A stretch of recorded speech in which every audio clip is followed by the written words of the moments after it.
This is the most controversial anime of all time, and it did something impossible. Flashback. It's January 2021. The internet is in a state of total chaos. Read Over Healer just made its debut, and tweets were flying.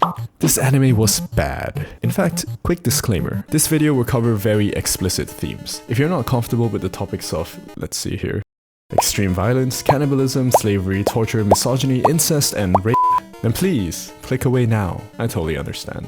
But for those of you that stayed, you're in for something special. And I'm not talking special. I'm talking wheelchair special.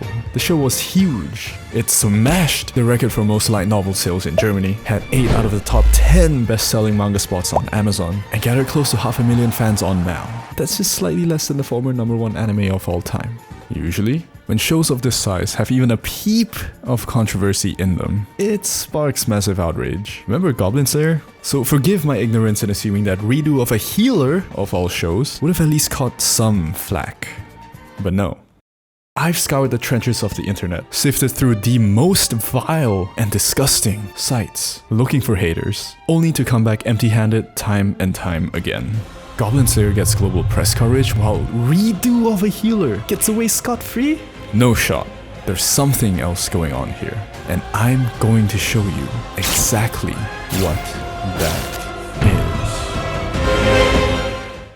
A young man is plagued by nightmares, the same one every night. In this nightmare, he becomes a hero, saves his village and the entire world from annihilation at the hands of a demon lord. This torments him because these dreams always end the same way. He wakes up. One day, he hears a voice in his head that guides him to a star. Puzzled, yet curious, he puts on his boots and starts walking. In a trance, he wanders into a nearby forest. Day turns into night as he's walking for hours until he finds it. The Eye of Helicon. The power to see his past, present, and future all at once. With this, he can turn his dreams into reality. With this, he can save the world. Yo, what the fuck? So like, he gets the eye, right? And he sees what the voice in his head wants him to see. And it's just all so fucking sad. See, this man, Keru, is a healer. He's pathetically weak and has no combat skills whatsoever. In fact, he's not even very good at healing, the one thing he's supposed to do. So, how's this skinny nerd ever gonna live out his dream of going toe-to-toe with a demon lord? The answer is, he's the only healer in existence, and therefore gets to team up with the other combat-savvy heroes of the world to take her down. He's also pretty good at eating ass. The bad news is, all the other heroes are sociopaths. They drug him up, turn him into a crack hoe, and make him their bitch. This is where the ass-eating part comes in. So in the final moments of battle against the Demon Lord, just before his party gets wiped out, he betrays them and uses his healing powers to heal the Demon Lord to death, heal out her heart, and use it to heal the world back in time to where it all began. What? Why are you looking at me like that? Alright, here's where it starts to get a little fucked up. Keru, who's been tortured, used, and abused by the other heroes, transfers his future self's memories to his past self. That's what the eye was for. And in doing so, vows revenge on the same people who did him so dirty the first time around. So he sits back, bides his time, and hatches a plot. A plot to get even with the fake heroes who brought him so much agony and despair. A plot to not only make them pay for their crimes, but to wish they were never born. And he's going to do that by letting them clap his cheeks for months on end. Again, why are you looking at me like that? I know what you're thinking. How the f*** did they let the show on TV? Even better question, where was the Twitter police? Usually when smut like this gets any sort of traction, Twitter's the first place to blow up with rage comments. That and Joe Biden memes. Enter selective attention.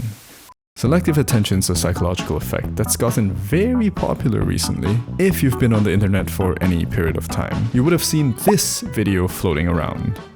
Now, if I just asked you to watch the video, you'd without a doubt instantly notice the big black Harambe cosplayer strutting around in the background.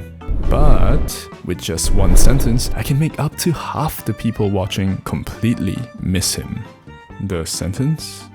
Count the number of times the players in white pass the ball. This isn't a magic spell or anything. In fact, it'll be a terrible incantation. It doesn't even rhyme. What it does is make people pay attention, but not to the gorilla. Their gaze is glued to this ball, and everything else just sort of blurs out. And that's exactly what happened to Redo of a Healer. The same time Redo of a Healer started airing, another anime dropped, and this one was way worse. What could be worse than this, you asked? A wholesome slice of life, about a girl finding love. But oh no, she's black! And so while the Twitter mobs set their gaze onto poor Nagatoro here, Redo of a Healer quietly slipped past. The best part? Nagatoro the anime hadn't even aired yet. All this was just from the trailer. It's almost poetic.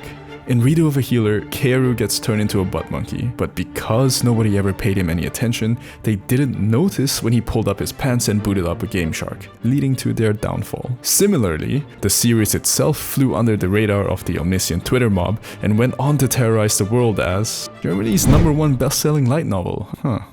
The point is this.